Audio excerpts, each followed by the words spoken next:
We are back on Big Ten Today as we show you a statement released from Chief Medical Officer Dr. James Borcher in the Big Ten Conference on Wednesday. Quote, the Big Ten Conference is in the process of evaluating its 2021-22 forfeiture policy for conference contests, including whether a contest should automatically be considered a forfeit. The health, safety, and well-being of our student athletes and our campus communities is our top priority.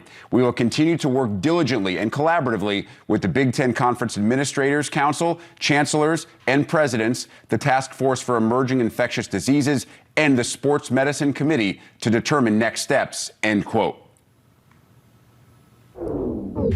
Dr. James Borcher is kind enough to join us now on Big Ten Today. Dr. Borcher, let's start with a little bit of background. Can you describe your role with the Big Ten Conference and the degree to which you communicate with the medical professionals on each Big Ten campus?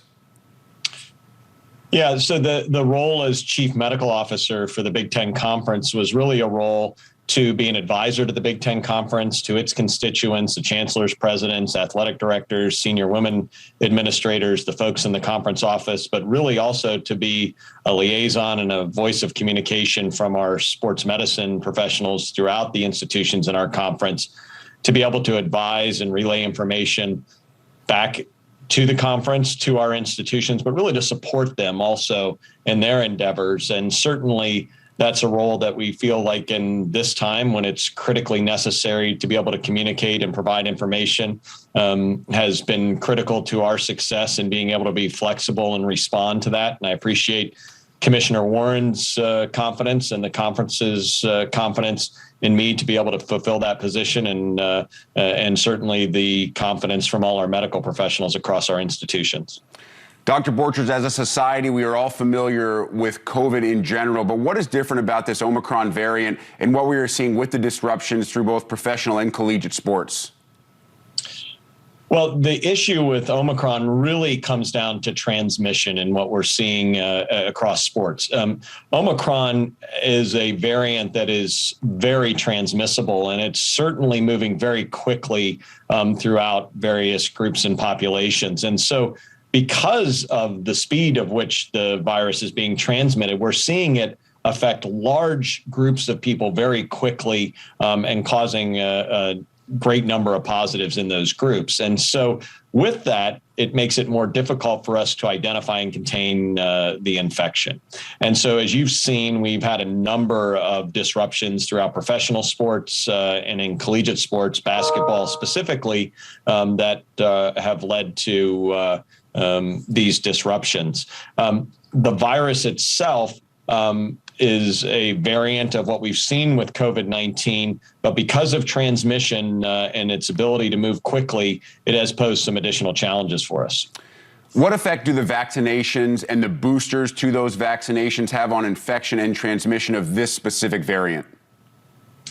Well, let me start by saying vaccination and boosters are still our best option and weapon against COVID-19.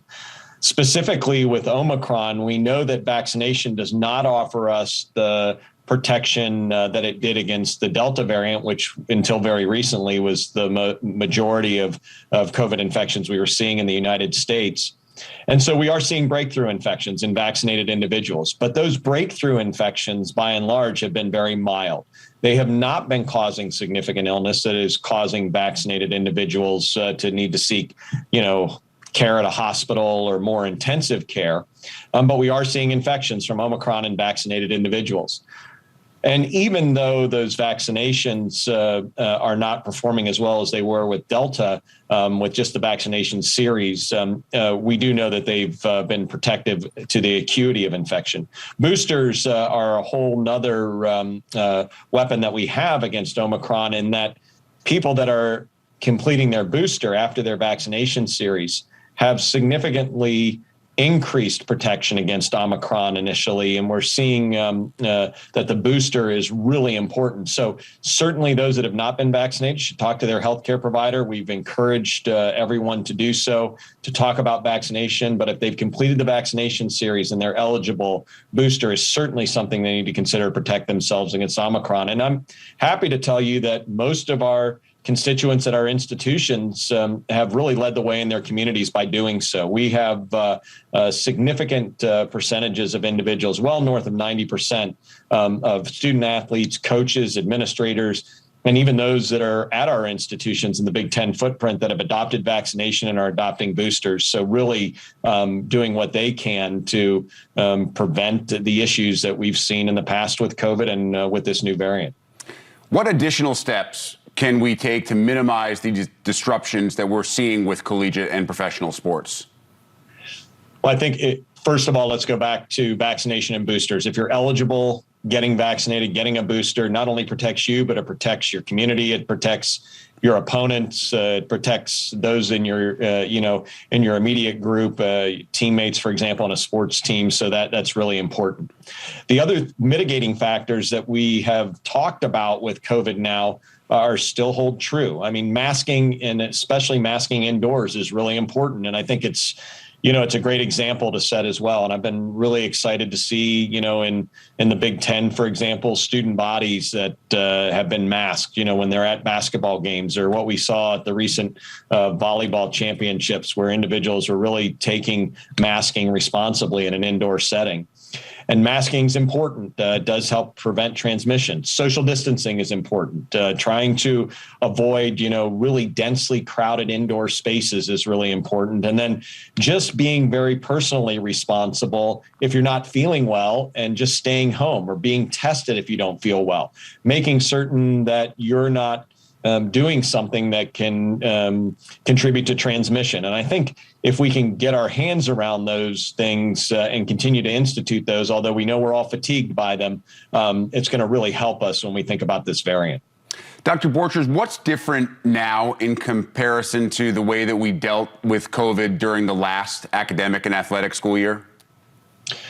Well, I think we've learned a lot. I mean, I think we know a lot about what helps us to prevent some of the things that we had seen in COVID. I think that vaccinations and boosters have helped us tremendously in our athletic populations. Our athletes, by and large, have adopted vaccination. They're adopting boosters. They're doing things that really are preventing the severe illness and the severe complications that can occur from COVID-19 and this variant by doing so. We know that in those populations where people are vaccinated and certainly have a booster, that we're not seeing significant illness. And so it has helped us really to be successful through the fall when we were dealing with Delta, and can help us to be successful through the winter as we weather the wave of Omicron that will be with us here for at least the next short foreseeable future, next few weeks to potentially month. But I think also we know what works. We know that if we adopt certain strategies, and I've been so encouraged by the fact that many of our institutions and coaches and athletes have immediately gone right back to the things that maybe they were doing last year that were so important. Socially distancing in their meetings, wearing masks, not congregating for meals, avoiding those other big crowded situations where COVID can spread. By doing those things and knowing about those things, we can really do our best to avoid the complications and the disruptions we saw last year. Whether it's voluntary or mandatory, how can testing and testing programs help with this variant in terms of us trying to not see all these sports be disrupted?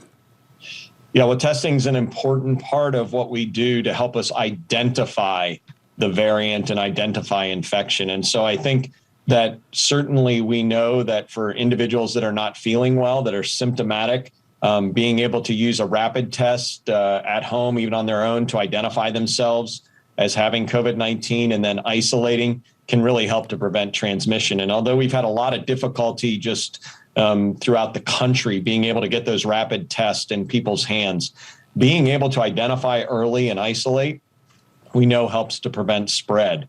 And so we know that we can affect transmission. We know that testing can do that. And even if you can't get tested, if you are, been around someone who's been sick and you're not vaccinated, or certainly if you're not feeling well, isolating and staying, away from others can be really helpful. So that old adage of if you don't feel well, stay home really works here. And testing can be a part of that. if it helps you to identify, COVID infection and stay away from others while you're infected. From the conference's perspective, Doctor, what strategies is the Big Ten implementing to address the emergence of this variant? Well, currently we're really taking a look at some of the policies that were put in place in August to address competition and realize that we're in a different place at this point. And so I've been, just really honored to work with the conference office to respond so quickly in looking at how we can make certain that we give student athletes the safest, best opportunity to continue to participate.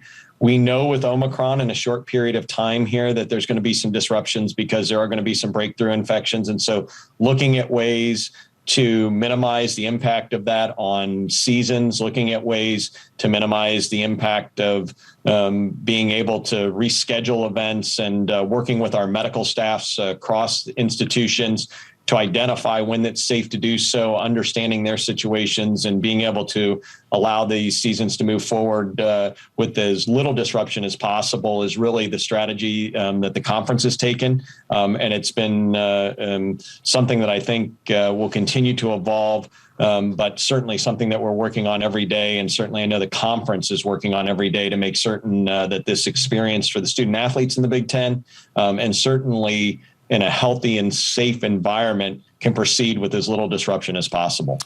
And lastly, Doctor, a question that I know is first and foremost on a lot of people's minds as they're starting to think about potential bowl trips and following their favorite teams to bowl games. What do you think the immediate future holds regarding Big Ten and collegiate sports with this variant out there? Well, I think that we're going to see some disruptions. I think we have to be honest about that. I think we know that that Omicron does affect individuals differently, even vaccinated individuals. I think those individuals that are vaccinated and certainly that have boosters can still feel confident that they can go about their normal plans. Certainly should be cautious using masking and all the other strategies we talked about as they move forward. But I'm actually I'm encouraged that there's been such a quick response to what we're seeing with Omicron. It's still very new. I think we have to realize that we're still learning a lot. But I think if we can continue to employ the things that we've discussed here today, the things that many experts and public health officials are talking about, I think that we can be successful through this season. And I know that our Big Ten institutions have made an incredible commitment to do everything that they can do to be able to get in a successful bowl season, but certainly to continue to move forward with all the academic and athletic experiences for the student athletes of the conference. Dr. James Borcher is Chief Medical Officer for the Big Ten Conference. Dr. Borcher, we truly appreciate you taking the time this morning and sharing all this information and insight with us and our viewers. Thanks so much. Appreciate it and happy holidays.